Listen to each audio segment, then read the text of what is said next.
Hello everyone, welcome to Sports Plaza. With me today, I have Shikhar Trivedi. He's come here for the first time on our channel, and today we're going to discuss what lies ahead for Indian cricket, what the future is. Everyone knows about the politics or the war trio going on between Jay Shah and Ganguly versus Kohli. Some very unpleasant things said about still not proper, transparent statement from all the parties, or all of them haven't come together, given a press conference about it.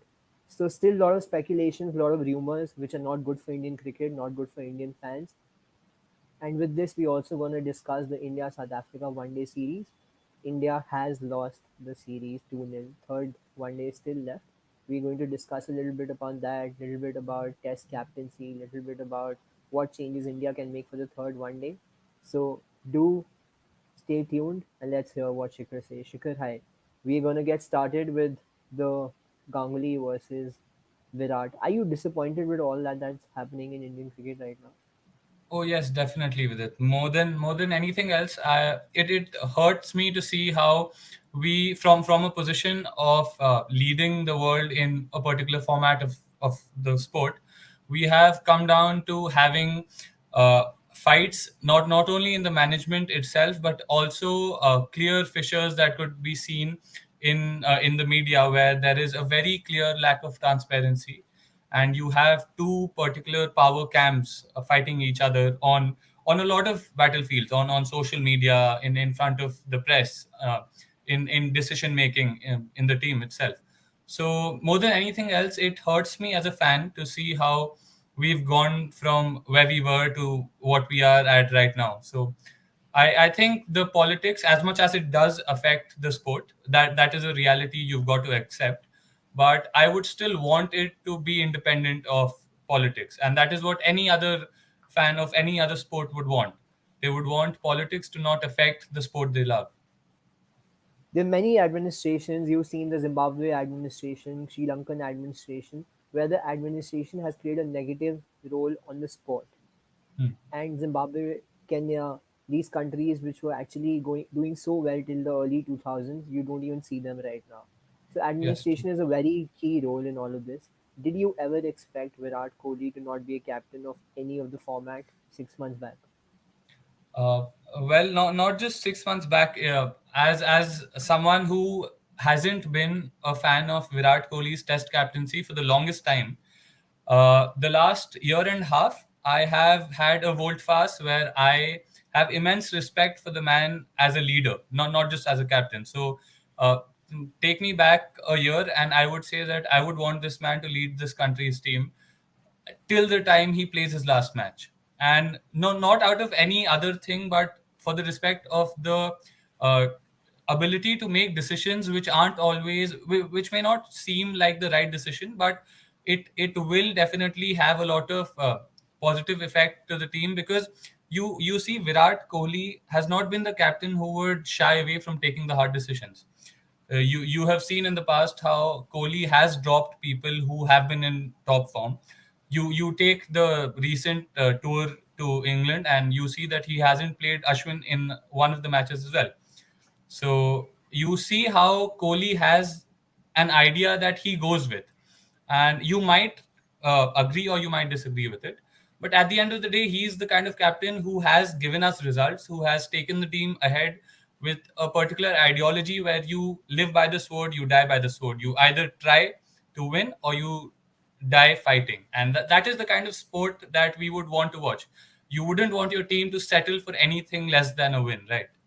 So take me 6 months back, take me a year back, and I would never have imagined such a thing to happen.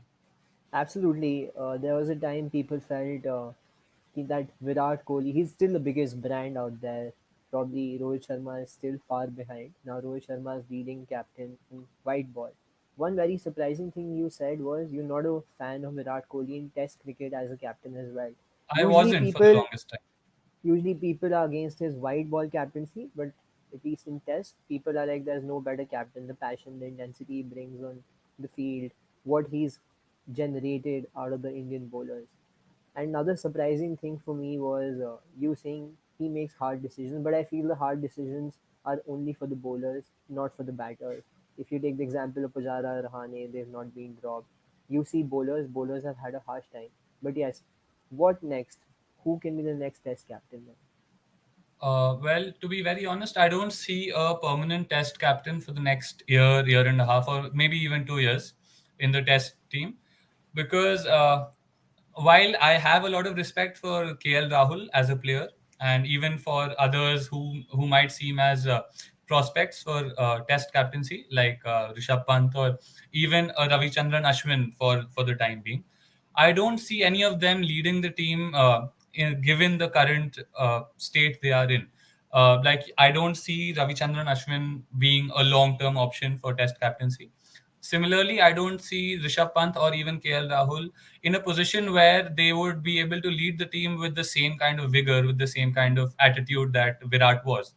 So going ahead, I think the next year and a half will be a time of turmoil for the Test team in terms of leadership, and we might see a certain void. If not a void, we might see ripples of the lack of captaincy that them there might be. I'm not saying that there will necessarily be a void, but we might see decisions being taken in a very linear sort of way. I think the only positive out of it is India plays Sri Lanka at home. Sri Lanka is not that strong a side. India is not touring any of the Sena countries. So new Hmm. captain will at least not have a very tough opponent right away. He has a few matches to get in the groove, get in the system, probably fit in. And I agree. I don't think there's a ready replacement right now. There's a void. And one potential, as you said, Ashwin. But if you name Ashwin the captain, you'll have to play him in all overseas tests. True. With Bumrah, the issue is he doesn't play all domestic tests. Rishabh Pant, I feel like till even the second test, there were talks of dropping him. Third test, he played a brilliant innings. Now people are praising him. In the one day, he's done well. And KL Rahul, before the England tour, his own place in the test side was not guaranteed. Hmm. And we'll come to KL Rahul's captaincy, not in test, but more in one day. Now, hoping that cricket moves on and it doesn't stop and India gets a valid captain and India does well. India's been a force in test, number one ranking for so long. So I hope they continue doing that. Coming to the one day series with South Africa, did you expect India has lost the last four matches in a row? Two tests, two one days, four consecutive matches against a very weak South African side. What are your takes on that?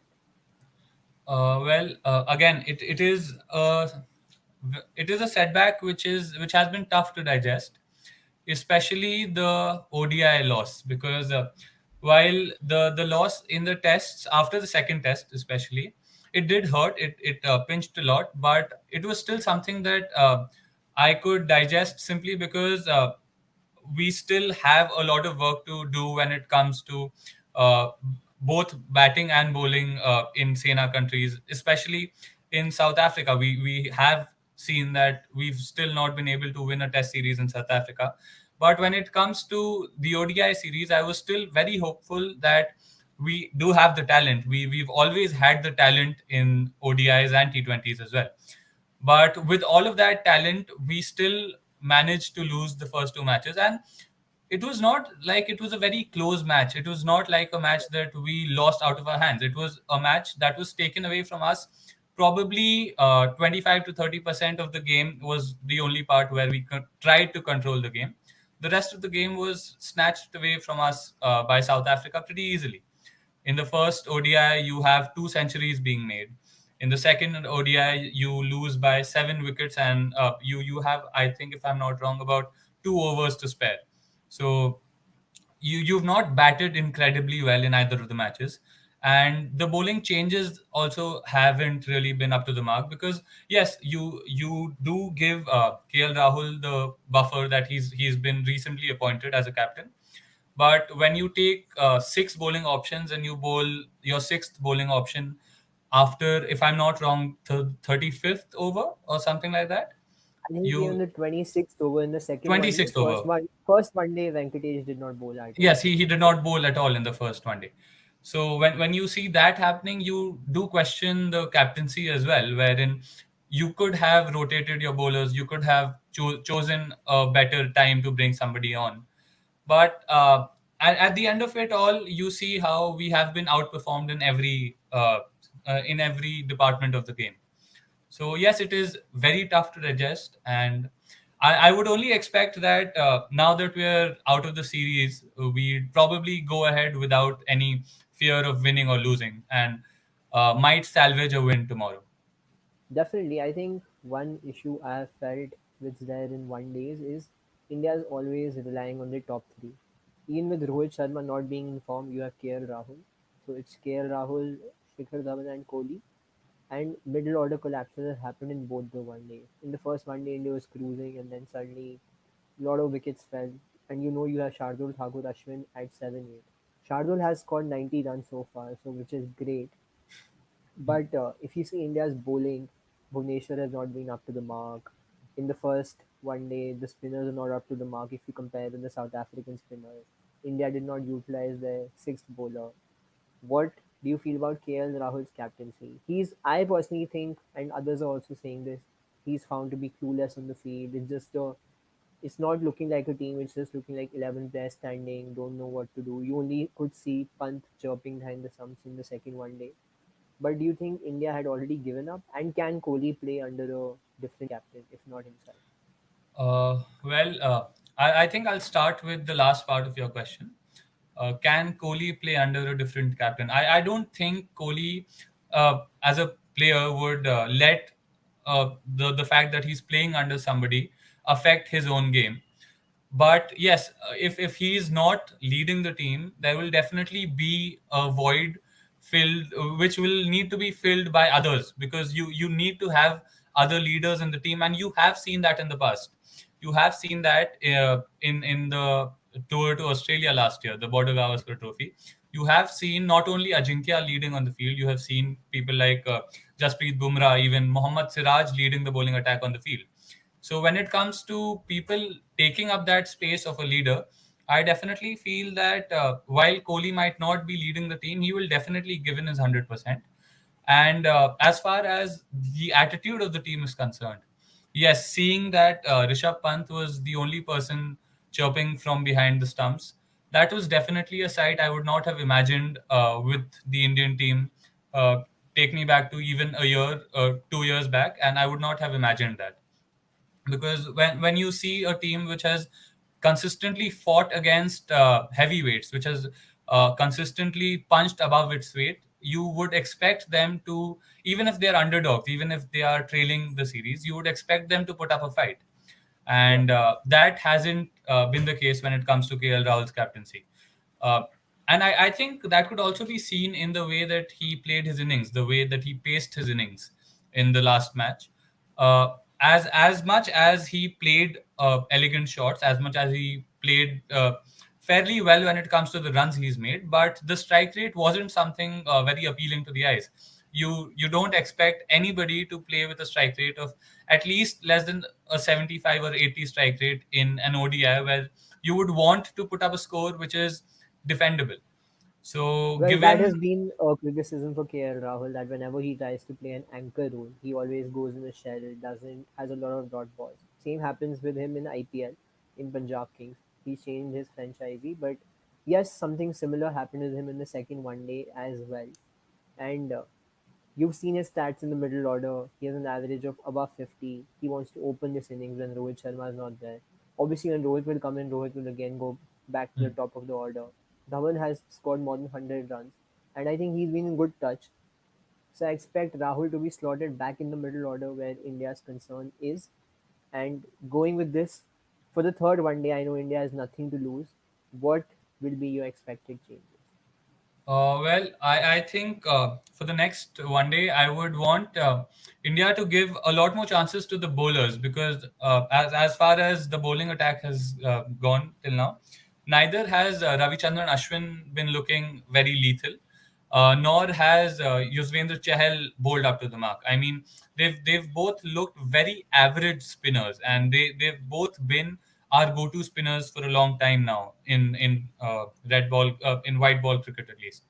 So you would want somebody like a Jayant Yadav to come instead of Ashwin. I would want Jayant to probably try and uh, put up an attack wherein he goes for wickets instead of simply trying to avoid getting hit along the ground, or even over the boundary.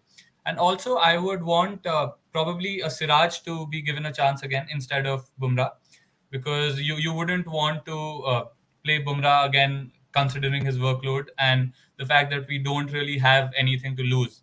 So I would want Mohammad Siraj to play instead of Bumrah, and probably we could look at another option in place of Bhuvneshwar Kumar, wherein you give Deepak Chahar a chance. You probably bowl him with Bumrah in the first spell, or if you're also looking at the sixth bowling option, which has also been a very big concern for the last two matches. I would want Venki to be given at least a couple of overs in the first 10 to 12 overs, because you would want to see how his bowling would be in the coming matches. You would want to play him as an all-rounder, right? When KL Rahul comes out and says that he wants six bowling options at any given point of time, you would want him to play that sixth bowling option. Correct. So if you see in the middle order, you have Sky, who some time back was considered a fixed number four, number five in white ball, and now he's not even playing, even when Rohit Sharma is not there. You have Ishan Kishan sitting outside because you need that balance in the side which Venki is giving. But if you want that balance, you better make him bold. Otherwise, there's no point of just having him as a batsman, because Sky and Ishan Kishan are much better. Sky in the middle order is much better. You just talked about the changes. I think about the bowling changes.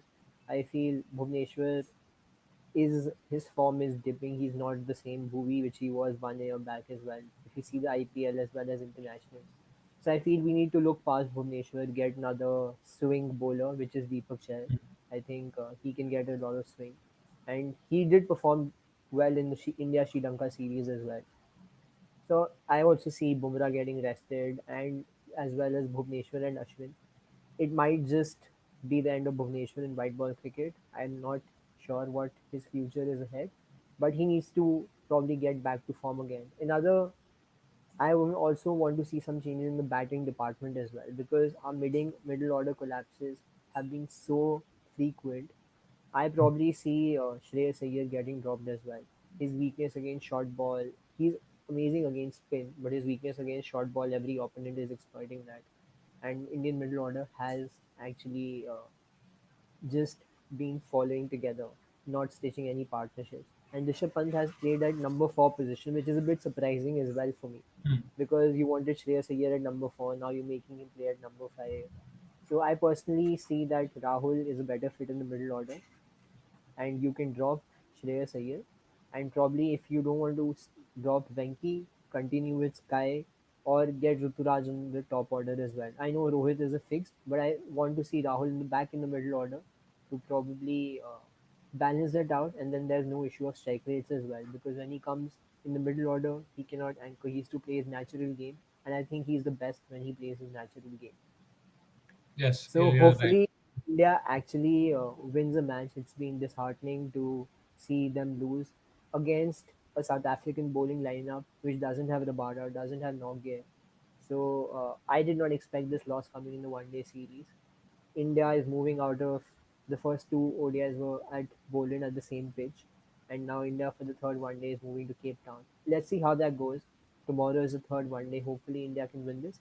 Thank you, Shikhar. Thank you so much for doing this, and hopefully, we can do more such videos, more such discussions.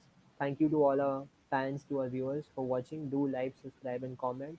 Let us know what you feel about the next Test captain, about India's performance in this series, and thank you so much.